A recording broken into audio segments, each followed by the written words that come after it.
It always snows at Foxcroft. A Very Fatal Christmas by Celia Kay. Episode 2. Another Guest. My first night at Foxcroft Hall was spent in the company of uneasy dreams. The ticking of the grandfather clock had somehow slipped into my subconsciousness, and its slow, doleful rhythm gave me the sensation of time running out. I had awoken many times, each with a start, until I remembered where I was, in a strange house, surrounded by strangers.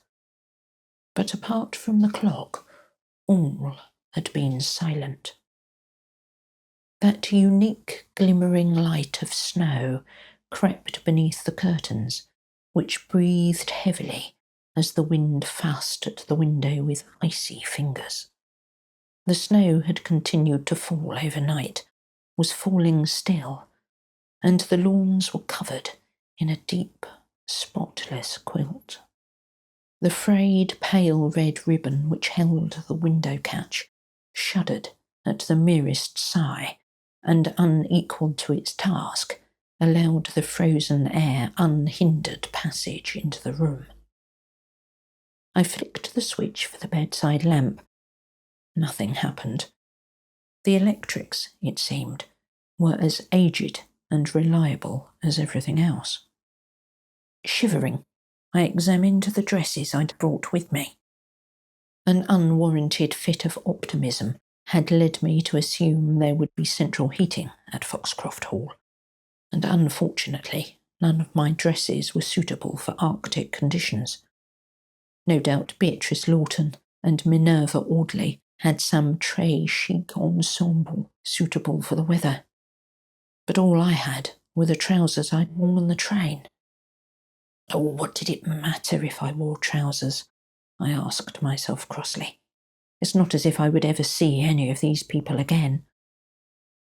I still had no idea who any of them were, or even why I'd been invited.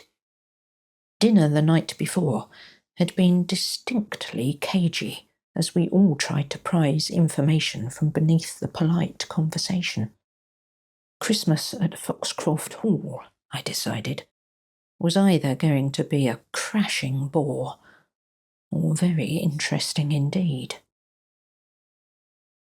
Despite the fire in the dining room, there was a thin veneer of ice on the inside of the window, so we breakfasted in the bleak chill with grim English determination. Breakfast was served by Mrs. Brindle, who had the brisk and unyielding air of someone who never allowed bad weather to interfere with the serving of meals.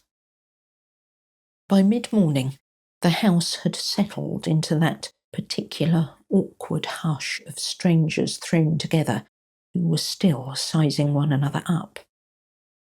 Trevor Lawton set off with his pipe and a pair of binoculars to see if there was a view, while his wife fiddled with a vase of blousy chrysanthemums on the table behind the sofa, much to the obvious irritation of Mrs. Brindle. Monsieur Vernier sat hunched over a chessboard as he flicked through the pages of Modern Chess Openings, his eyes darting from the book to the board and back again with metronomic precision. I strolled over to the piano, poking at a hymn book with one finger and pretending not to listen to the others' conversations. It was then Minerva Audley made her first little move. She was speaking to Ambrose Gifford, who was trying, not very successfully, to appear absorbed in yesterday's times. Of course, the important work was done at Bletchley, but so many of our minor country houses were given over to that sort of thing, weren't they? Bletchley.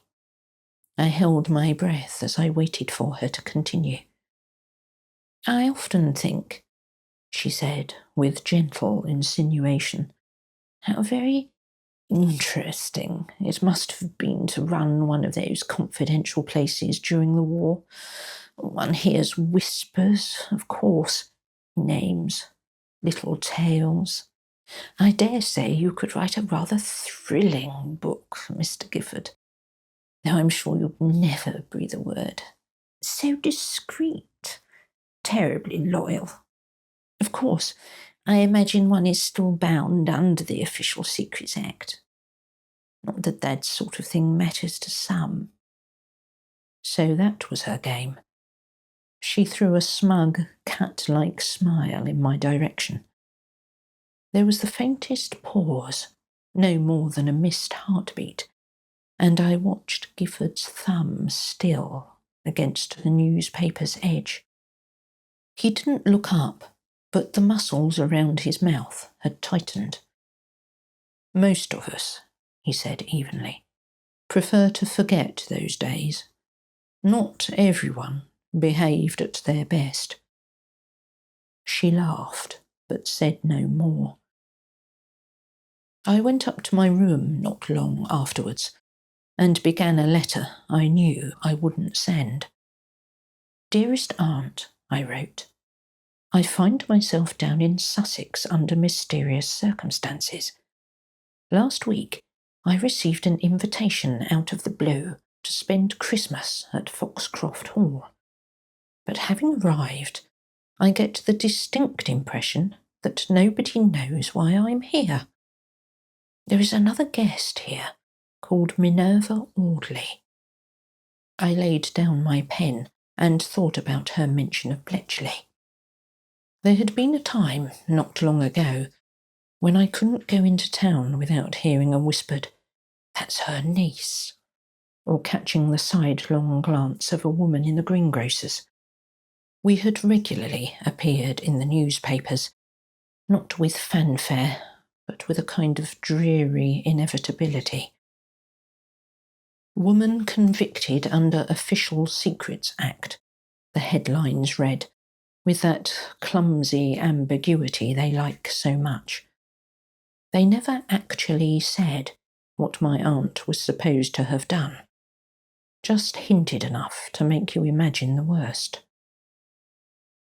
She had been arrested in 1944, and then, nearly a decade later, I had stumbled upon her diary, taped behind a dressing table drawer, of all places. I hadn't understood half of it, but there was enough there to make me doubt her conviction. The police hadn't been interested, so I had turned to those same newspapers, convinced in my naivety that they would be keen to take on the story of an injustice, a woman wronged, a character unjustly assassinated, the real culprit still at large. My aunt hadn't wanted me to speak out, but I had to. I had gone to the press with what little I knew, insisting there had been a mistake, that she had been a scapegoat, that if the papers told the whole truth, or any of the truth, they would know she'd tried to report something, someone, and had been buried instead. Oh, they had printed the story, but ignored the unanswered questions in favour of picking apart my own history. And once again, I became the subject of the housewife's gossip. But I knew the diary left questions unanswered. The pieces of patchwork were all there, but never quite in place. And now here I was at Foxcroft Hall, and I had the sudden conviction that someone was tugging at threads that hadn't yet come loose. I scrunched the unfinished letter into a tight ball and threw it on the fire. That evening, there was another place set for dinner. "A new guest?" asked Monsieur Vernier. He had been careful, I noticed, to speak from behind his napkin, the thick, starched linen muffling his voice. "Yes, Gifford glanced at the clock. A distant cousin. Despite the best efforts of Beatrice Lawton and Minerva Audley, our host remained oddly vague about the impending arrival. But I realised, with a spark of interest, that unlike the rest of us, here was a guest who had been expected. Talk moved on, as it invariably did, to the war, amusing anecdotes that shrouded the true horrors. Beatrice sparkled, Trevor drank, Vernier watched, and I had the distinct impression that Mrs. Audley probed. It wasn't that she was rude or even impolite, more that she possessed an unsettling manner, as if the conversation were a game of bridge, and she knew which cards you held. Her remarks seemed to be edged with steel, charming on the surface, but sharp beneath. She was seated opposite Gifford, who had placed me at his right hand, I dare say out of gallantry as I was the youngest. Mr. and Mrs. Lawton were further down, Beatrice wearing a shimmering gown more suited to Paris than the Sussex countryside in winter, chattered about London galleries, while Trevor, in a hideous mustard-coloured cravat, laughed at his own jokes and smoked endless foul cigars. Mrs. Audley's voice suddenly carried across the table as she spoke. "I was in Cairo last winter," she said, stabbing at her pheasant as if meting out an act of revenge. "One hears such extraordinary things when the temperature soars. No doubt the heat loosens the tongue." "No doubt," said Gifford without enthusiasm. She turned her eyes to him with something between amusement and disdain. "I believe we have a mutual acquaintance, an old friend of yours from the war. Major Harville." Gifford's glass stopped halfway to his lips. "Harville? Such a talkative man," Mrs. Audley went on, her words carefully placed, like a magician skewering his assistant.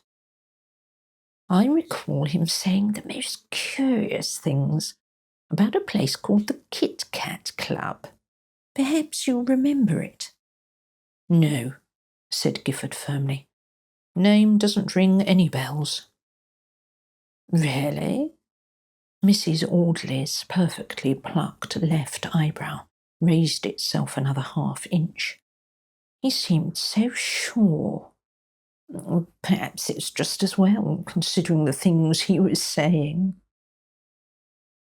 Beatrice Lawton laughed nervously and dropped her fork. Someone, I forget who, asked about the wine. Monsieur Vernier suddenly sprang to life and shared an inappropriate joke with Trevor Lawton. The moment passed, but it had been a moment, and not one I fully understood. It was a little after 9 when I heard the sound of tyres on the snow and the low bark of a nearby dog, followed by the outside door opening. Then footsteps, firm and unhurried. Naturally, we paused in our chatter as the door swung open. A tall man, dark and reasonably good-looking in a James Mason kind of way, stepped into the room. He glanced at us, as if slightly amused, as if taking part in a play, and for the second time I had the idea that everything was being staged. It was not a particularly comfortable thought. No one seemed to know quite what to say. For some reason, the atmosphere had changed. Not unnerved precisely, but a little like a candle in a draught, flickering at the edges. Allow me to introduce myself. Guy Elverton. I do hope I'm not too late for a sherry.